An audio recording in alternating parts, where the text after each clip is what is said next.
안녕하십니까. 온라인 성서대학에 오신 여러분들을 환영합니다. 지금 우리는 셋째 천사의 기별에 대해서 함께 연구하고 있죠. 지난 시간에는 셋째 천사 기별의 핵심에 대해서 우리가 함께 연구를 했는데, 셋째 천사의 기별의 핵심이 무엇이라고 우리가 함께 연구를 했습니까? 네, 셋째 천사에는 짐승의 표를 받지 말라. 짐승의 표를 받는 자는 누구든지 밤낮 쉼을 얻지 못하는데 불과 유황불로, 그렇죠? 어린 양과 거룩한 천사들 앞에서, 그리고 하나님의 진노를 포도주의 잔을 받을 것이라고 경고가 들어있는데, 그러나 우리가 그 더 이면의 심오한 뜻을 함께 나누면서 그 핵심에 무엇이 들어있다고 했습니까? 셋째 천사의 기별은 단순히 짐승의 표를 받지 말라는 것뿐이 아니고, 어떻게 하면은 짐승의 표에 그 압력과 핍박이 올 때에 그것을 견딜 수 있는 의로운 사람이 될 수 있는지를 가르쳐주는 복음이라고 제가 말씀드렸습니다.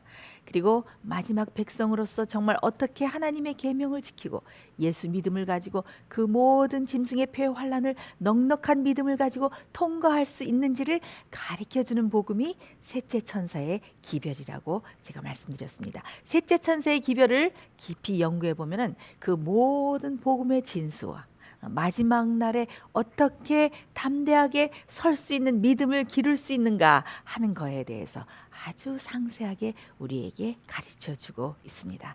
그래서 이 셋째 천사의 기별을 여러분들과 함께 좀 더 구체적으로 심오한 뜻을 함께 나누면서 공부해 보기로 하겠습니다. 지난 시간에 그 짐승의 표와 짐승의 정체에 대해서 공부를 다 마치려고 했는데 시간 관계상 다 마치지 못했죠. 지난번에 짐승의 표와 짐승의 표를 내리는 짐승의 그 정체에 대해서 공부하기 위해서 우리는 요한계시록 13장을 잠깐 살펴보았습니다. 그런데 거기 등장하는 두 짐승 중에서 첫 번째로 등장하는 짐승에 대해서 생각을 해봤죠. 근데 그 첫 번째로 등장하는 짐승의 특징에 대해서 미처 다루지 못해서 이 시간에 잠깐 그것을 먼저 다루고 지나가도록 하겠습니다. 첫 번째, 그 물에서 올라오는 그 짐승의 머리에는 무엇이 있었냐면 참난된 이름들이 있고, 또 큰 말과 참남된 말을 하는 입을 받았더라라고 첫 번째 물에서 올라오는 짐승의 특징을 말해주고 있습니다. 지난 시간에 우리는 그 첫 번째 물에서 올라오는 짐승이 교황권이라는 그 정체에 대해서 함께 공부를 했죠. 자, 이 첫 번째 짐승이 가지고 있는 특징, 큰 말과 참남된 말을 한다. 이것의 의미가 무엇인가요? 우리 잠깐 짚고 넘어가겠는데요. 참남된 말과 큰 말을 한다는 것은 성경상으로 아주 같은 의미를 가지고 있는 표현이라고 할 수 있습니다. 신약 성경에는 참남된 말, 또 참남된 것이 무엇인가라는 것을 지적해주고 있는 그런 어떤 의미인가를 가르쳐주는 그런 사건이 두 가지가 나옵니다. 신약 성경에 참남되다고 얘기하는 것은 인간이, 첫 번째로 인간이 자기 스스로 높여서 다른 사람의, 인간의 죄를 용서할 수 있는 세력을, 권위를 가지고 있다고 주장할 때 그것을 참남되다고 말합니다. 그리고 또 참남되다고 할 수 있는 것은 자신이 하나님과 동등된 자격을, 위치를 가지고 있다고 주장하는 것을 참남되다고 말합니다. 누가복음 5장 20장 21절에 보면 이런 이야기가 나오죠. 예수님과 중풍병자의 이야기가 나옵니다. 그 예수님께 고침을 받기 위해서 그 중풍병자가 어떻게 합니까? 그 중풍병자의 친구들이 들것에다가 중풍병자를 데리고 예수님 앞에 나왔는데, 예수님 가까이로 들어갈 수가 없이 많은 군중들이 예수님을 둘러싸고 있어서 어떻게 합니까? 네, 지붕 위로 올라가서 지붕을 뚫고 들것에다가 중풍병자를 실어서 내려 예수님 앞으로 이렇게 내려뜨리죠. 그때 예수님께서 어떻게 말씀하셨습니까? 예수께서 저희 믿음을 보시고 이르시되 이 사람아 내 죄 사함을 받았느니라 하시니. 참 저는 이 중풍병자 이야기를 읽을 때마다 참 마음에 깊은 감동을 받습니다. 예수님께서 뭐라고 말씀하셨어요? 이 소자의 믿음을 보시고, 아니죠, 저희 믿음을 보시고. 저희가 누구일까요? 친구들이 중풍병자를 친히 데리고 와서 정말 예수님께 데리고 오면 고침을 받을 것이라는 그런 아주 강한 신앙과 믿음과 확신을 가지고 그 사랑하는 친구를 예수님 앞에 데려온 그들의 믿음을 보시고 예수님께서 죄를 사해 주시죠. 정말 그 중풍병자를 예수님께 데려왔던 그 친구들처럼 정말 우리가 다른 영혼을 구원하기 위해서 어떤 어려운 난관이라도 뚫고 예수님 앞으로 데려올 수 있는 그런 다른 영혼에 대한 사랑과 애정을 가진 사람들이 됐으면 얼마나 좋을까 하고 생각을 해보겠습니다. 우리가 다 그런 중풍병자의 친구들과 같은 사람들이 참 되었으면 참 좋겠습니다. 그럴 때 예수님께서 내 죄사함을 받았느니라 라고 중풍병자를 치료하시죠. 그때 서기관과 바리새인들이 의논하여 가로되 이 참남된 말을 하는 자가 누구뇨? 오직 하나님 외에 누가 능히 죄를 사하겠느냐 하여서 여기서 참남되다라는 표현이 등장을 하는 것을 알 수 있습니다.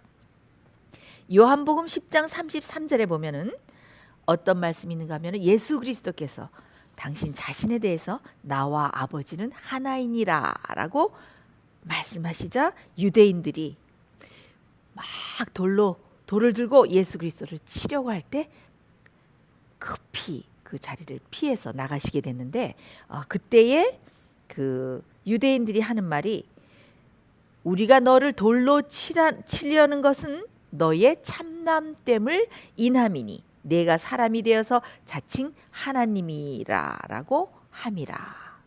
이렇게 해서 예수께서 자신이 하나님과 동등됨을 주장하시자 그들이 돌로 치면서 내가 참남되다 하는 이런 말이 표현이 나오는 것을 우리가 알 수가 있습니다. 예수 그리스도께서는 하나님의 아들이시고 하나님과 본체의 형상이시고 하나님과 동등된 분이시기 때문에 이런 말씀을 할 수 있어요. 그러나 어떤 인간도 다른 사람의 죄를 사해줄 권세를 받았거나 또 내가 하나님과 동등된 위치에 있다고 절대 말할 수가 없죠. 네. 그렇게 할 때 그 사람이야말로 하나님 앞에 참남된 말을 하는 것이고 참남된 행동을 하는 것입니다. 그렇다면 이 첫 번째 나온 짐승 교황권이 큰 입을 받고 큰 말을 하고 참남된 말을 하고 있습니까? 네, 우리 잠깐 그 사실에 대해서 살펴보겠습니다. 바티칸의 공식 문서를 보면은 교황은 스스로 자기 자신이 죄를 용서할 수 있는 권세를 가지고 있다고 주장을 하고 그런 크고 참남된 말을 함으로써 지극히 높으신 하나님을 대적하는 것을 우리가 알 수 있습니다. 자, 우리 바티칸에서 나온 공식 문서를 보면서 이 질문에 대한 답을 찾아보기로 하겠습니다. 교황 레오 13세가 이렇게 말을 했습니다. 교황은 너무 존엄하고 높기 때문에 단지 인간이 아니라 하나님과 같은 존재로서 하나님의 대리자이다. 천주교 백과사전에 기록된 교황에 대한 정의가 이렇게 기록되어 있습니다. 또 1894년 6월 20일 교황의 교서 중에서 교황들은 이 지구상에서 전능한 하나님의 자리를 대신한다라고 되어 있습니다. 또 바티칸이 발행한 공식 서적 프롬타 비블리오티카 제6권 26페이지에 보면은 교황은 하늘의 왕, 지상의 왕, 연옥의 왕으로서 3층 면류관을 쓴다. 하늘의 왕, 지상의 왕. 이 모든 표현은 누구한테만 할 수 있는 것입니까? 네, 지극히 높으신 하나님 아버지께만 우리가 쓸 수 있고 드릴 수 있는 극존칭이죠. 그러나 교황은 자기 자신을 가리켜서 하늘의 왕, 지상의 왕, 또 뭐라고요? 연옥의 왕이라고 부르고 있습니다. 1895년 7월호 The Catholic National지에는 또 이런 말이 있습니다. 교황은 단지 예수 그리스도의 대리자일 뿐만 아니라 그는 육신의 베일 속에 감추어진 예수 그리스도 자신이다 라고 말하고 있습니다. 참 참남된 주장이 아닙니까? 참 두려운 주장입니다. 성경에서 교회의 머리 되시는 그리스도를 지칭하는 모든 명칭들과 그분의 최상권에 관한 모든 내용은 모두 다 교황에게 적용된다. 이것도 벨라민 Authority of Councils라는 바티칸의 공식 저서의 2권의 17장에 이런 말이 기록되어 있습니다. 또 Action on the Pope이라는 천주교의 그 딕셔너리에 이런 말이 있습니다. 교황만이 가장 거룩하다고 불릴 수 있으며 거룩한 군주, 지고한 황제, 그리고 왕중왕이라고 불릴 수 있다. 교황은 그토록 큰 위엄과 능력을 가지고 있기 때문에 그리스도와 하나가 되어 동일한 심판을 구성할 수 있다. 그래서 교황이 행한 바는 무엇이든지 하나님의 입으로부터 발해진 것처럼 여김을 받는다. 만일 천사들이 신앙을 가진다면 천사들을 심판하고 파문할 권리를 가지고 있다. 천사들을 심지어 천사들을 파문에 처할 수 있다라고 말을 하고 있습니다. 그리고 우리 교황들은 이 땅에서 전능하신 하나님의 자리를 차지하고 있다라는 이런 문서에 써 있습니다. 교황은 너무나 위험하고 지고하기 때문에 단순한 사람이 아니고 하나님인 동시에 하나님의 대리자라고 바티칸 문서에 이렇게 써 있습니다. 현재에도 이런 교황의 권위는 사상은 변치하고 계속되고 있습니까? 네, 맞습니다. 교황 요한 바오로서 2세의 대관식 때 교황의 머리에 3층 면류관을 드리면서 오타비안이 추기경이 이렇게 기도를 했습니다. 세 관으로 꾸며진 이 3층 관을 받으소서. 당신은 군주들과 재앙들의 아버지시며 세계의 주교시여 구세주 예수 그리스도의 지상 대리자임을 생각하소서.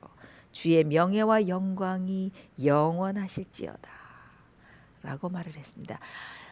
지난번에 교황이 미국을 방문했을 때 캐틀린 베를이라는 그 유명한 성악가는 주기도문의 노래를 부르면서 교황을 이렇게 가리키면서 Our Father which art in heaven, 하늘에 계신 우리 아버지라고 교황을 이렇게 가르치면서 주기도문을 불렀던 것을 우리는 방송을 통해서 알 수 있습니다. 또한 교황권은 어떻게 하고 있습니까? 자신들이 죄를 용서할 수 있는 권리를 가졌다고 참남된 주장을 하고 있습니다. 하나님 자신도 신부들이 용서해 주거나 용서하기를 거절하는 사제들의 판단에 따라서 행하시며, 이게 무슨 말씀입니까? 하나님께서도 신부들이 그들의 죄를 사하고 파문하고 그러는 그들의 그 심판에 따라서 하나님께서 행하신다고 말씀하신다고 말하고 있습니다. 신부들의 선언이 선제한 후에야 하나님께서 그것에 의하여 판단하신다. 신부들의 존엄성과 의무들 12권 27페이지에 나와 있는 바티칸의 공식 문서입니다. 참 놀랍죠?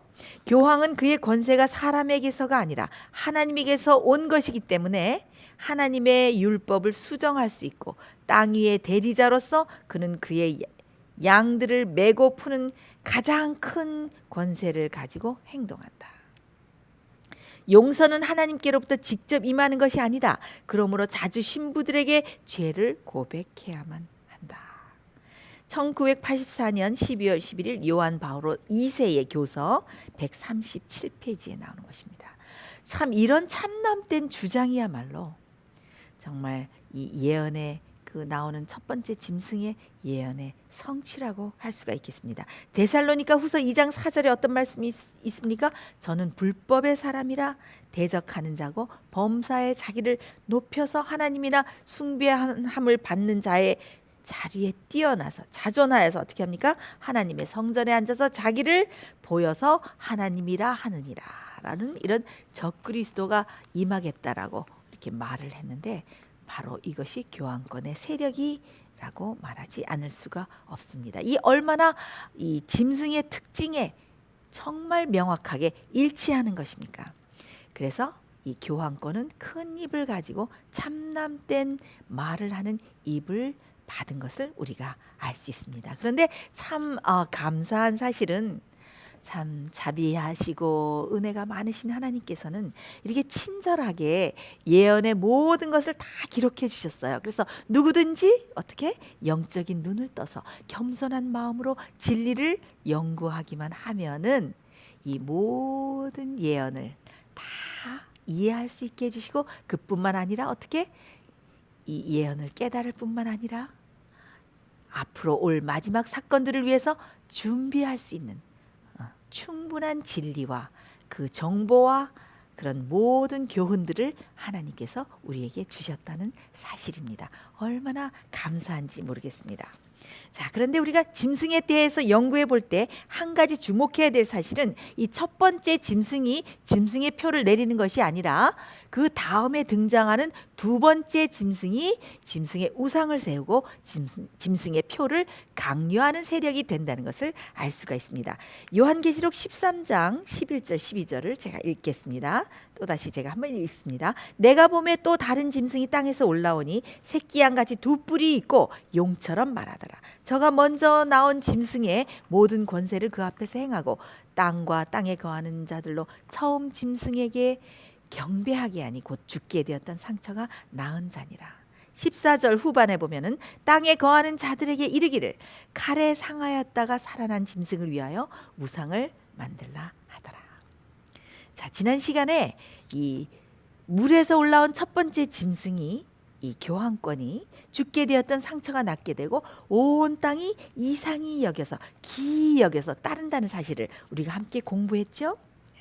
그런데 이 짐승의 표를 직접적으로 강요하는 두 번째 짐승, 이 두 번째 짐승의 정체에 대해서 잠깐 여러분들과 살펴보겠는데요. 자, 먼저 이 두 번째 등장하는 짐승은 첫 번째 짐승 다음에 두 번째 등장하는 짐승은 어디서 올라온다 했습니까? 물에서 올라온다고 그랬습니까? 네, 땅에서 올라온다고 그랬죠? 아니죠, 땅에서 올라온다고 그랬습니다. 물은 예언에서 무엇을 상징한다고 우리가 배웠습니까? 네, 물은 많은 백성과 사람들과 방언이라고 그랬죠.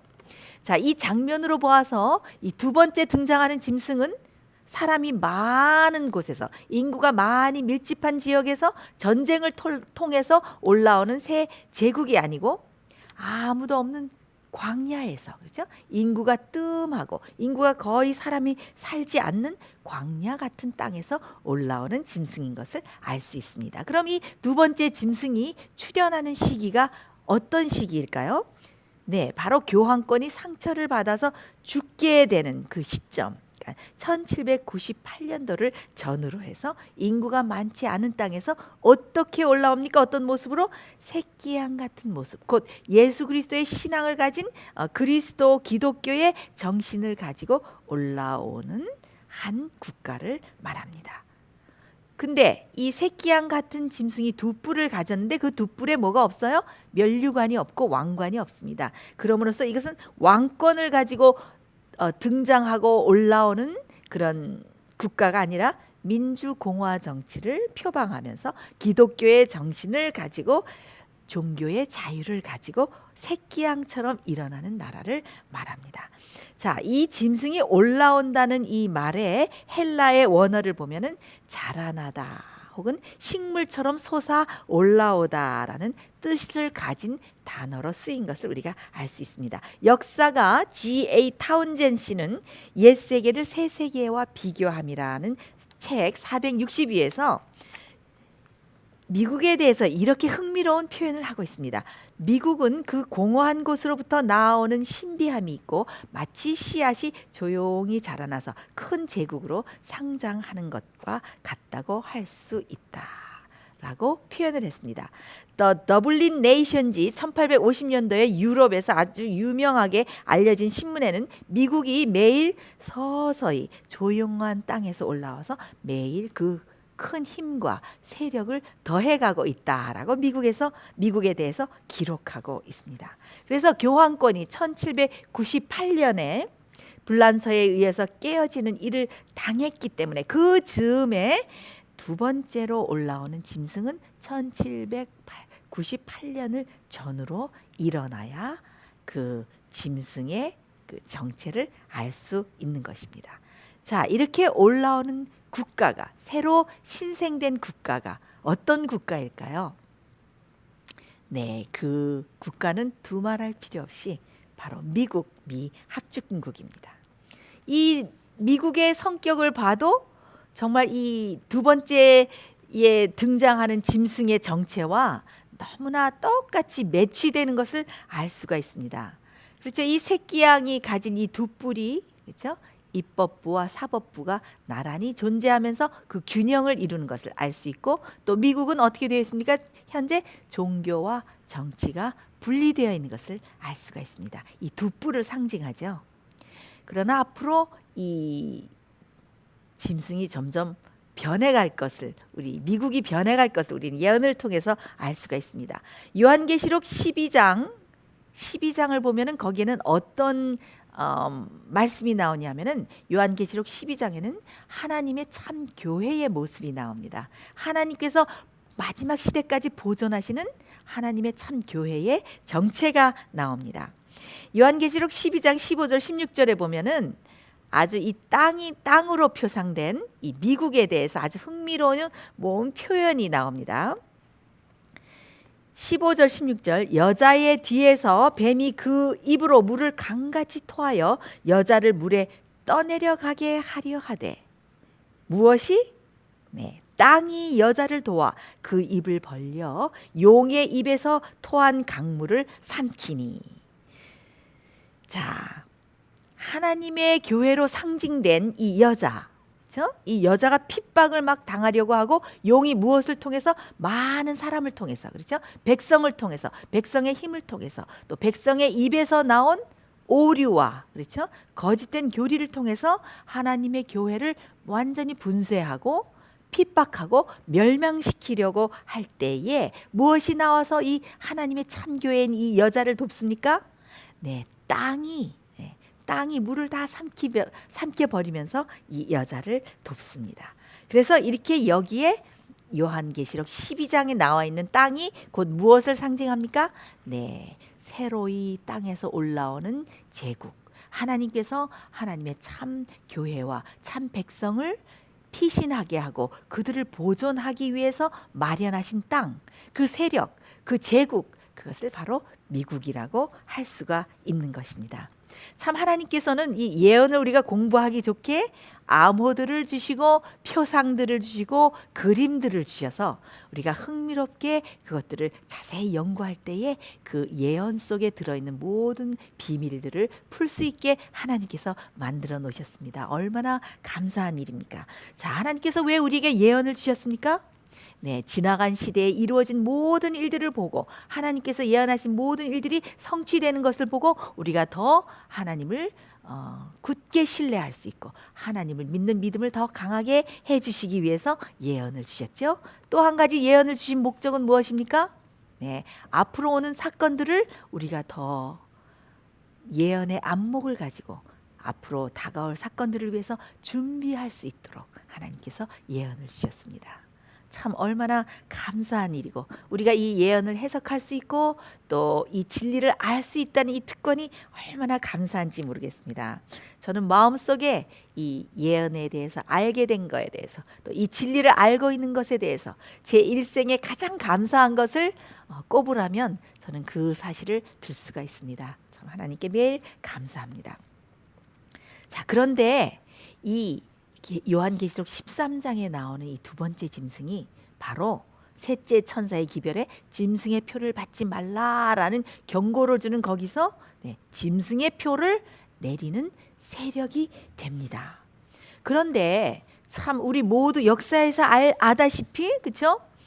그 종교의 핍박을 받아서 중세기에 종교의 핍박을 받아서 종교의 자유를 찾아서 그 청교도들이 메이플라워를 타고 참 그들이 무작정 하나님의 인도를 받아서 발견해서 온 것이 무엇입니까? 신대륙, 바로 미국입니다.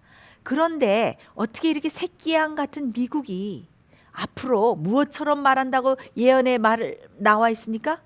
용처럼 말하더라. 여러분, 용의 그림에 보면 용이 얼마나 무섭습니까? 용의 입에서는 막 불도 나오고 연기도 나오고 어떻게 합니까? 용의 코가 이렇게 실룩실룩하고 콧구멍이 커지면서 아주 무서운 입김을 내는 것을 우리가 알 수 있죠. 이렇게 새끼양처럼 온순한 이 짐승이 나중에 어떻게 해요? 용처럼 말한다고 예언은 말하고 있습니다. 참 미국이 1776년에 건국을 했기 때문에 바로 이 죽게 되었던 상처, 그렇죠? 교황권이 쓰러지는 그 전후로 해서 이렇게 일어나서 이 예언의 성취를 똑바로 성취시키고 있는데, 이 새끼양 같은 미국이 앞으로 어떻게 한다고 합니까? 용처럼 말하더라. 이게 참 놀라운 예언이 아닐 수가 없습니다. 참 이 미국이 무엇을 합니까? 짐승을 위해서 우상을 세우고, 그렇죠? 그 칼에 상하여 죽게 된 그 옛날에 칼에 상하여 죽게 된 짐승을 위해서 짐승의 우상을 세우고, 그 다음에 어떻게 합니까? 짐승의 표를 내리고 강요하고 핍박하는 세력이 될 것이라고 예언은 말하고 있습니다. 미국이 무엇을 한다고요? 짐승의 우상을 만들고, 짐승의 우상, 바로 짐승이 하던 그 모든 일을 답습한다고 성경의 예언은 말하고 있습니다. 영문 킹 제임스 성경을 보면 요한계시록 13장 14절 15절에 기록된 짐승의 우상이란 단어가 어떤 의미를 가지고 있냐면 이미지, 곧 짐승의 형상, 짐승의 모습을 똑같이 가지고 있다라는 것을 킹 제임스 성경에는 말하고 있습니다. 참 흥미로운 표현인데요. 이 짐승의 우상, 짐승의 이미지, 짐승의 형상을 가졌다는 것은 곧 무엇인가 하면은 옛날 중세기에 그 유럽에서 첫 번째 짐승인 교황권이, 그렇죠? 국권, 말하자면 국가의 힘을 빌려서 그들의 종교와 교리와 신조를 그대로 강요하고, 그렇죠? 자기네 종교를 강요하고 그 자기의 종교를 믿지 않는 사람들을, 수많은 사람들을 핍박하고, 그렇죠? 수백만의 순교자들이 나왔죠. 얼마나 많은 피가 이 땅에 흘려졌습니까? 참 그런 무서운 일을 미국이 똑같은 이미지, 그 형상을 닮아서 똑같은 일을 할 것이라는 것을 이 예언이 말해주고 있습니다. 그러면 미국이 어떻게, 지금 얼마나 미국이 종교의 자유를 가지고 있고 언론의 자유를 가지고 있는데, 어떻게 국가의 정치의 힘을 빌어서 종교를 탄압하고 그 종교를 강요하고 짐승의 표를 내리는 세력으로 변할 수 있을까? 참 이것은 우리가 아직 믿기워지지 않는 사실입니다. 그런데 참 예언은 뭐라고 말하고 있습니까?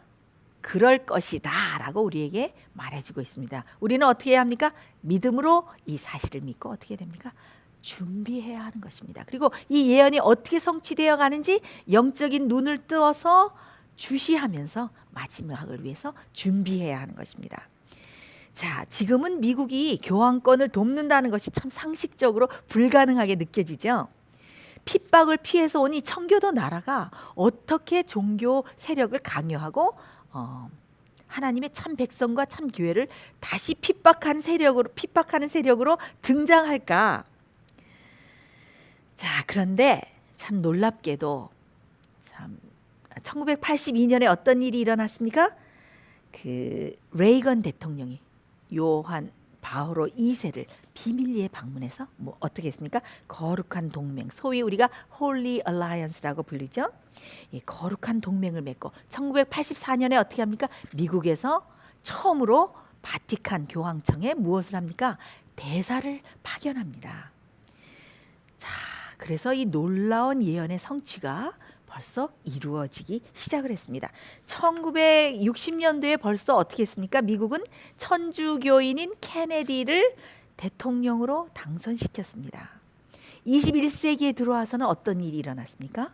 조지 부시가 천주교 신자인 존 로버츠를 미국 대법원 원장의 대법원장으로 임명을 했습니다. 자, 옛날에는 개신교가 주류였던 미국의 대법원 법관 중에서 지금은 개신교인이 한 명도 없습니다. 2014년 법관 8명 중에서 캐톨릭 신자가 6명이고 그 다음에 나머지는 유대교 신자고 그렇게 이루어져 있습니다. 그래서 어떻게 보면은 이 법을 해석하고 법을 시행하고 명령하는 이 미국의 그 대법원과 그 법관들의 그 개신교가 하나도 포함되어 있지 않다는 사실, 그리고 천주교가 대다수를 이루고 있다는 사실은 참 놀라운 예언의 성취가 아닐 수가 없습니다. 얼마 전에 앤토니 스켈리아, 그래서 대법관이었던 앤토니 스켈리아는 아주 강한 보수 성향을 가지고 있었는데 얼마 전에 작고를 했고, 지금 미국에서는 차기 대통령이 이 대법관을 임명해야 한다고 지금 말을 하고 있습니다. 자, 미국은 더 이상 개신교의 국가가 안 되고 있어요. 미국은 세계 4위로 천주교인이 많은 천주교 국가가 되고 있습니다. 그리고 추기경의 숫자도 16명이나 되어서 이태리 다음으로 세계 2위로 이 천주교 추기경이 많은 나라입니다. 그리고 미국의 정치를 보면은 지금 벌써 이 뒤에서 다 모든 정치권들과 상원의원과 하원의원들의 이 천주교의 그 세력과 이 그들의 그 권력이 얼마나 팽만해 있고 이 모든 것들 조절하고 있는지 우리는 알 수가 없습니다.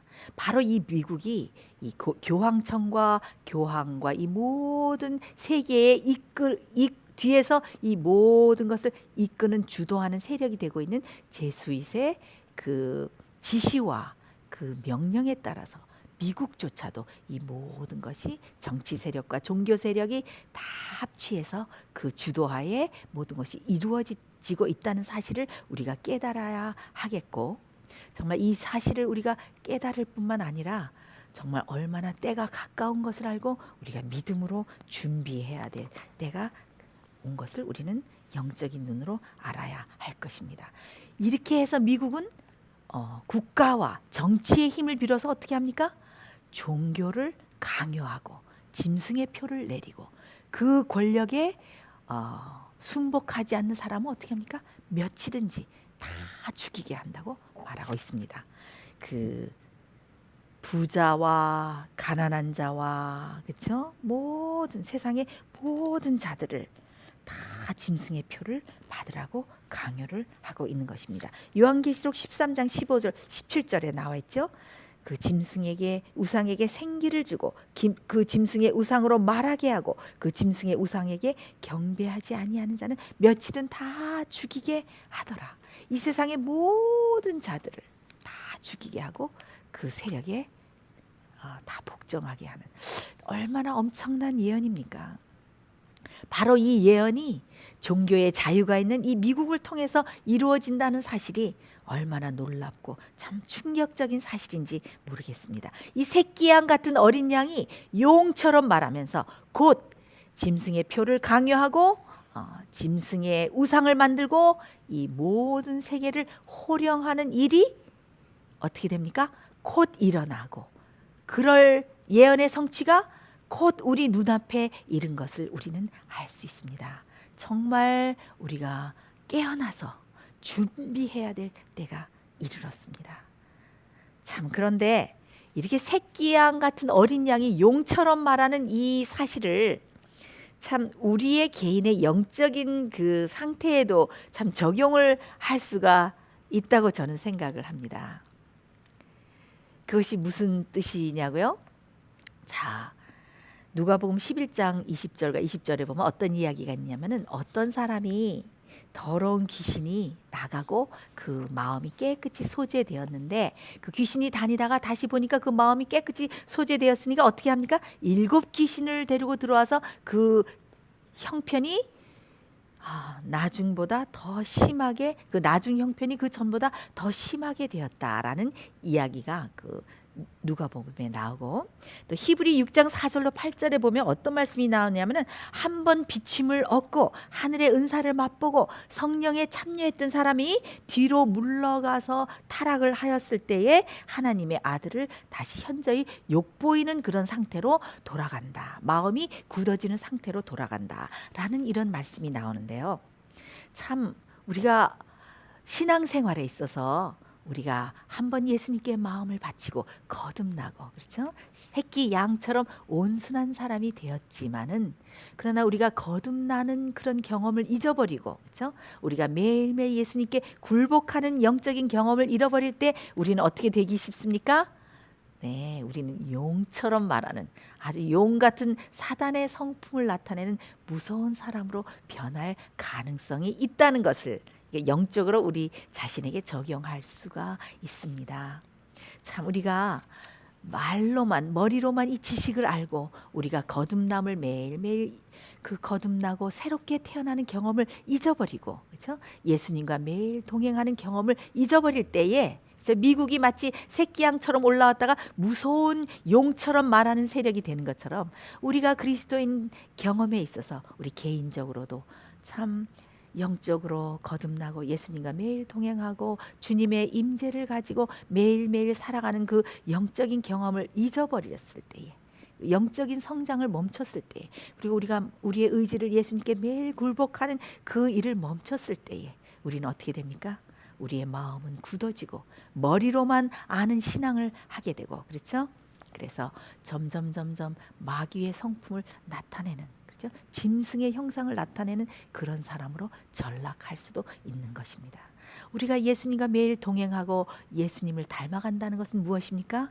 우리는 매일 예수님에 대해서 생각하고 예수님이 이럴 때는 어떻게 행하셨을까를 생각하고 예수님의 성품을 명상하고, 그렇죠? 그다음에 예수님께서 주신 진리의 말씀을 매일 묵상하고 외우고 마음속에 생각하고, 그렇게 하면서 매일매일 예수님을 닮기 위해 노력하는 것이 예수님과 동행하는 것이고 예수님을 명상하는 것이고 예수님을 닮아가는 것입니다.